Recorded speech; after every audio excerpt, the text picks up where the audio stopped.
This is my new daily. That's right, kids. It's a T-Sport. I paid just £400 for this 2003 Celica T-Sport.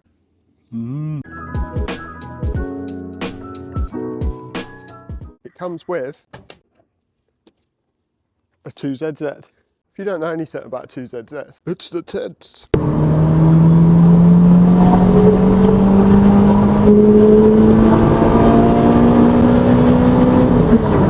The 2ZZ comes with VVT and lift. They make 190 horsepower, and this thing will be amazing in the MR2.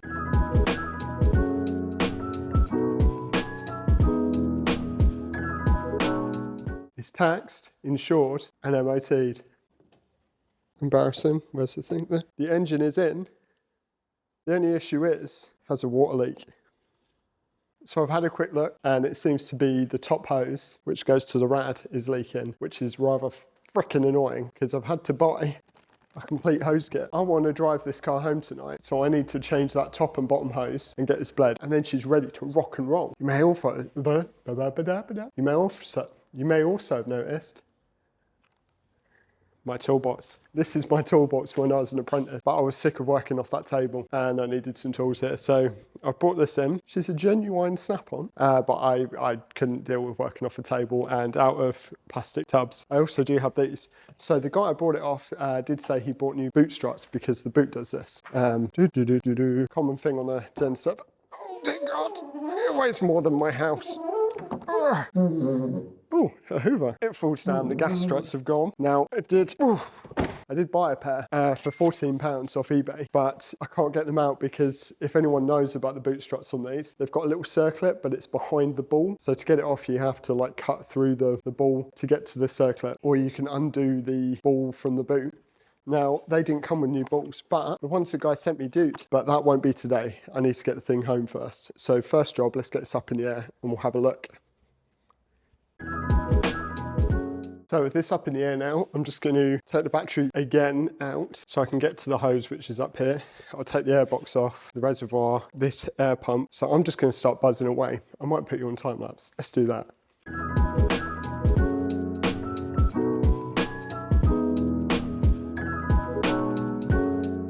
So this is the Stony Racing coolant and vacuum line kit. Very nice. It is a complete kit. So you've got the bottom hose from the thermostat, top hose, which is that, then the 3 little coolant hoses on the side, the expansion bottle blank, vacuum hoses, servo hose. These ones I'm not going to worry about today because I just want the coolant ones done. So I'm going to just take this out of the kit, lay it on the table, and then we'll see what we're working with. Bargain though, if you want one of these, Fensport. Just got them in, so they're a new listing. They come with the clips, see? From the bag of clips, so you don't have to worry about Jubilees. Oh, are we still rolling? Absolute bargain. Look at this kit. So you get your 2 rad hoses, which is really all I wanted today. Look how many other hoses you get in here for the price. It's absolutely ridiculous. And you get the clips. If you're worried about your heater hoses and you don't want one of these to break, just get a set. They're super cheap, very good quality. So I highly recommend them. I have them on the Celica and I've had them on there for about 8 years. No problems. So while I work out what's what, I've cleaned the coolant tray because I'm going to reuse this coolant. I'm just going to take this bottom hose off and get the coolant out of it while I'm working out what's what, because I'm going to change this top hose and this hose as well. Might as well do the coolant hoses while I'm here. Might do the heater matrix ones. I don't know. We'll see. We'll see what we've got time for. I don't have a huge amount of time. So I'm going to drain that. Join me in a minute when I've got the hoses ready to go on.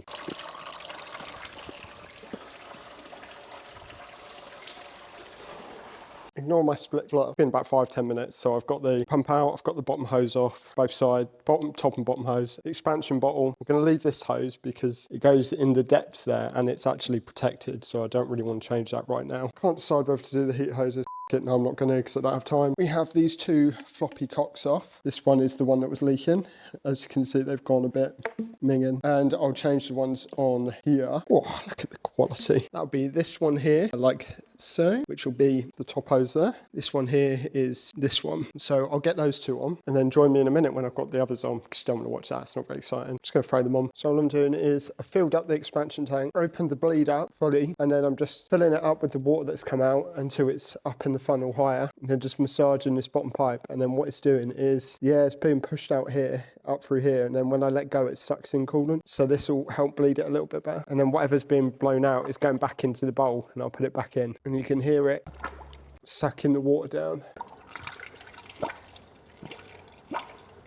You can hear the air rushing out of here. This is the highest point now. That is now all of the coolant that came out back in. What I'm going to do now is just check the leaks, dry it out, and then I'll show you what I've done. So I've still got to do a few PCV and breviary hoses and things like that. I've done nearly all the water hoses. There was just that one that I didn't want to do. The main hose from down here that comes outside the head, then the other bottom hose, done the 2 heater hoses, this one and this one.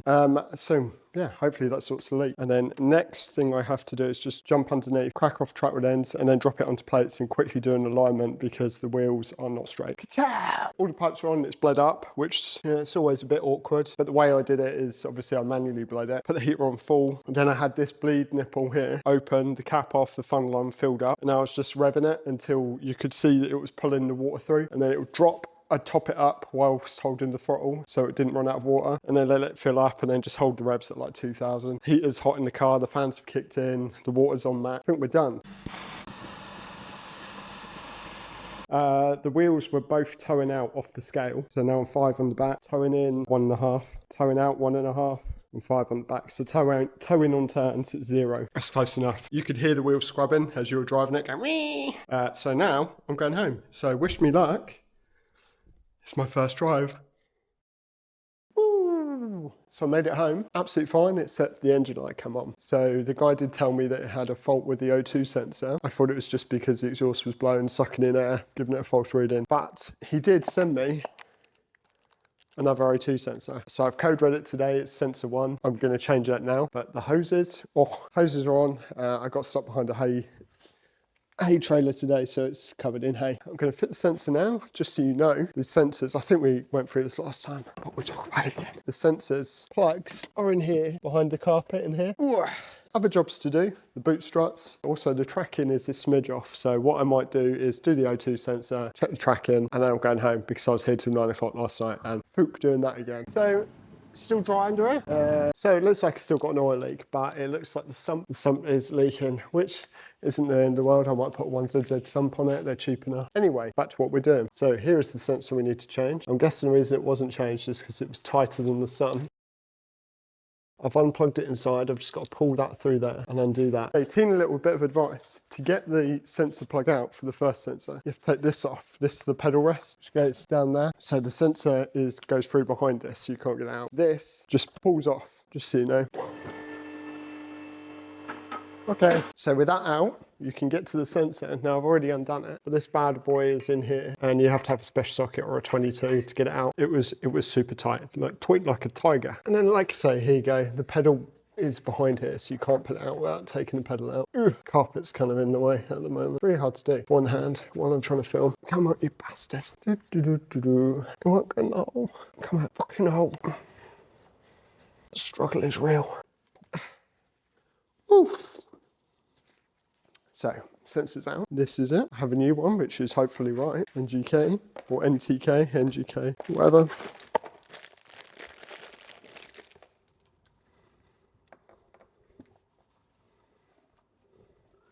Helps if you look at it the right way around, doesn't it? I think this is sensor 2. Plug is different. You know what that means, don't you? It means I've got to go back in there and get another part. A few moments later. I had to go and get a new one. So it's a Delphi one, if anyone's interested. This has the correct plug. That looks old, man. Crispy and old. Howdy, partners. Just going to check that it's working on my scanner. No fault codes. That's what I like to hear. Let's just see if we can get some live data up for the O2, maybe. That hairdryer is the secondary air pump.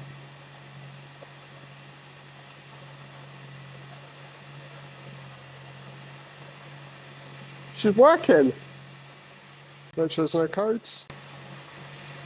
Oh, happy days. Right, I'm just going to go and do the alignment quickly and then I'm going home. Okay, bye. That's the alignment done. Last thing to do, put sticker on car. If you want a sticker, check out the link below. I think I'm going to stick it here. That's all for another exciting evening with me. Catch you later. Will I go home? Will I make it? Nobody knows. Yeah.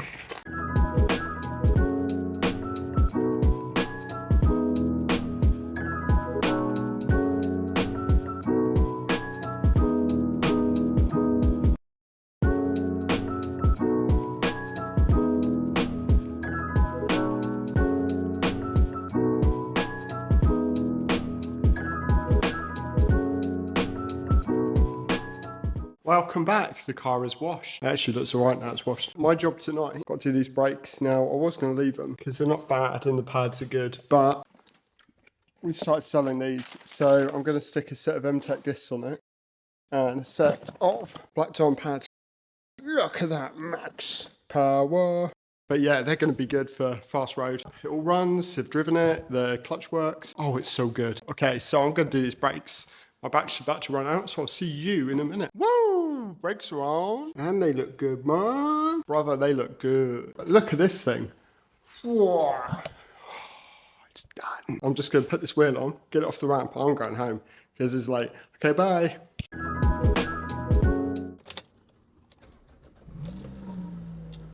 Check out my pea shooter. That's right, the car is all done and it's back on the road. It's had a new clutch, a new timing belt tensioner, new water pump, new thermostat, new radiator hoses, new rad, exhaust manifold done, oil leaks. It's had a lot of work done to it, but it's now on the road. It's got an MOT on it, legitimately. The boot was suffering with erectile dysfunction. And now it works.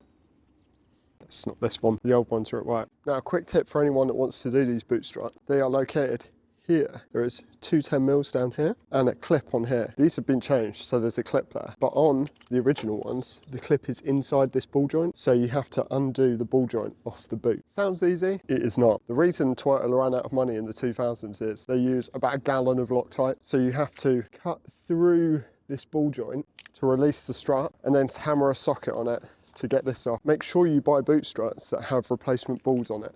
Otherwise you won't be able to do it. I did not. I bought these and they didn't come with the new balls. Changed all the hoses for Stony racing hoses. We've got new brakes on. So we're now running M-Tech discs with grooves and black diamond pads on the front. Fensport. We've got a new clutch, boy.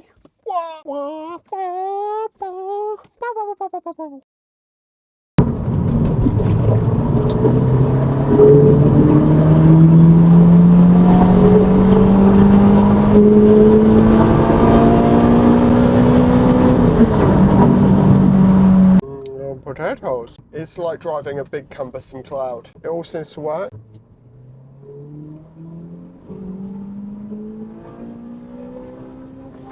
It worked.